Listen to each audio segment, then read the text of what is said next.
Apple has a massive problem hiding right under your television, and they're about to fix it by completely shattering the identity of their oldest, most boring product. Look, for the last few years, the standard black box in your living room has basically been a premium Netflix launcher. It is completely overkill for streaming, but it is a total afterthought for absolutely everything else. But according to some incredibly massive pipeline leaks shaking up Cupertino right now, the streaming box era is officially dead. Apple is planning a chaotic two-tier strategy for the living room, splitting the lineup into a standard Apple TV Pro and a completely radical, limited edition Apple TV Ultra. Honestly, I will believe it when I see it, because we have heard Apple promise gaming and ecosystem dominance on the big screen before, only to give us casual mobile ports and a slippery remote we constantly lose in the couch cushions. But this time feels completely different. The supply chain data is spilling everywhere, and it is painting a wild picture of what is happening behind closed doors. Bloomberg's Mark Gurman has been shouting from the rooftops that the next-generation Apple hardware is finished, sitting in warehouses right now, just waiting for the massive Siri overhaul to actually work. But the latest whispers from Asian supply chains indicate that Apple didn't just build one box to hold us over.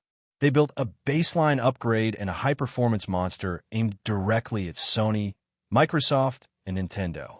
Think about the standard Apple TV Pro first.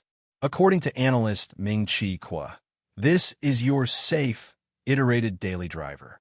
It inherits the A17 Pro or an A18 level chip, grabs a RAM bump to 8 gigabytes, and retains that identical, familiar black squircle design we all know. It is going to open your apps instantly, stream your 4K Dolby Vision movies without a single hitch, and keep casual users perfectly happy. But let's be real for a second. Nobody is upgrading their current setup just to load a YouTube menu 1 second faster. The Apple TV Pro isn't the real story here. The real story is the Ultra. The Apple TV Ultra is Apple finally treating the living room like a serious high-end computing space. And to pull this off, the hardware has to change completely. According to a technical deep dive from DG Times, the Ultra model is breaking away from the passive, fanless cooling design of the past. If you try to run AAA console games on a microscopic sealed plastic puck for more than 20 minutes, the silicon turns into a furnace and thermal throttling kicks in, completely destroying your frame rates. The Ultra is rumored to feature a larger, premium alloy chassis with explicit, ultra-quiet active ventilation. This allows Apple to drop a fully unthrottled Pro class, or even an M-series baseline architecture inside the box without worrying about it melting under your TV. We are talking about real, hardware-accelerated ray tracing, metal FX upscaling, and massive graphical bandwidth that can drive true native 4K gaming on a huge 65-inch panel. Imagine playing massive open-world action titles, or hyper-realistic racing simulators with authentic lighting, complex shadows, and buttery, smooth 120 Hz refresh rates, all running silently from a device the size of a paperback book.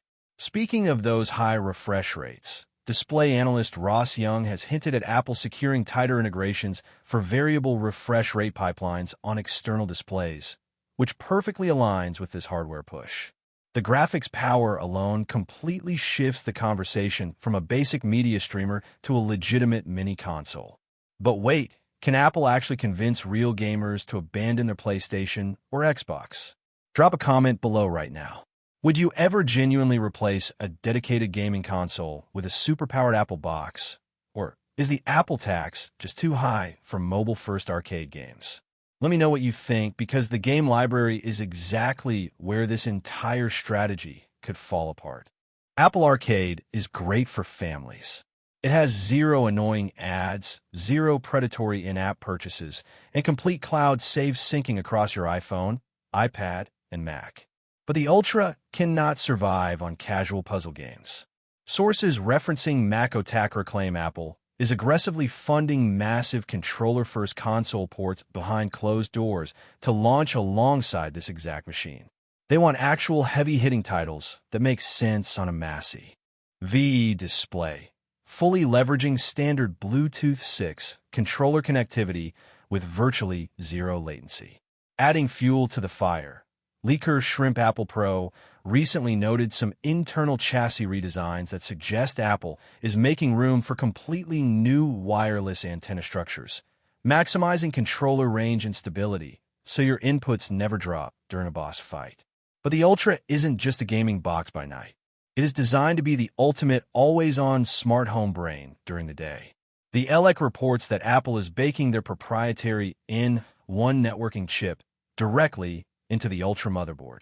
This brings native Wi-Fi 7 capabilities on the ultra-clean 6 GHz band alongside heavy-duty Wi-Fi thread border router support. Because this box is constantly plugged into a wall outlet and sitting dead center in your home, it serves as the absolute gold standard hub for your entire Matter smart home ecosystem, effortlessly managing security cameras, smart locks, and ambient lighting without a single stutter. And that brings us to the real reason this hardware has been delayed in the first place: Apple Intelligence. Mark Gurman explicitly noted that Apple held back the launch because the underlying AI-driven Siri wasn't ready for prime time on a TV. Apple Intelligence isn't about writing emails or summarizing text. Nobody is doing productivity work from the couch. Instead, it is all about context and friction removal. The television interface is historically one of the absolute worst places to navigate. Typing with a remote control is a nightmare. And finding a specific scene across 5 different subscription apps makes you want to throw the remote through the window. The Ultra uses its massive local neural engine to run an entirely local, hyper-fast version of the new Siri. You can sit down, hold the controller, and simply say, "Play that movie with the airport chase scene." Or turn off the living room lights and switch the game to performance mode. It is designed to understand highly complex, multi-step natural voice commands instantly without any awkward cloud lag. But the sheer nature of the living room introduces a massive privacy risk. If AI fails on your personal iPhone, you're the only one who sees it. If Siri completely breaks down or exposes private data on the big screen, the entire family is watching. I have to ask, are you comfortable having an always listening Apple AI managing your living room? To combat this exact fear, the Ultra is rumored to feature incredibly advanced localized voice profile switching. It listens to who is speaking, instantly identifies the family member, and shifts the recommendations, app permissions, and smart home access accordingly, keeping everything completely separate and locked down. That is, of course, assuming the software works flawlessly day one. All of this premium engineering means Apple is going to hit us with a massive price tag. If the Apple TV Ultra creeps up toward the price of a dedicated next-gen console, Apple has to deliver an experience that feels undeniably premium. It cannot just be a spec sheet monster. It has to be a device that eliminates every ounce of friction from your entertainment life. You sit down, your AirPods instantly pair with spatial audio, your controller wakes up the screen, your game resumes exactly where you left off on your phone, and the ambient lights automatically dim. It is a seamless, quiet, beautifully integrated ecosystem play that no other tech giant can replicate. The Pro model is undoubtedly the safe, predictable upgrade for the masses, but the Ultra is the one attempting to rewrite the rules of the living room forever.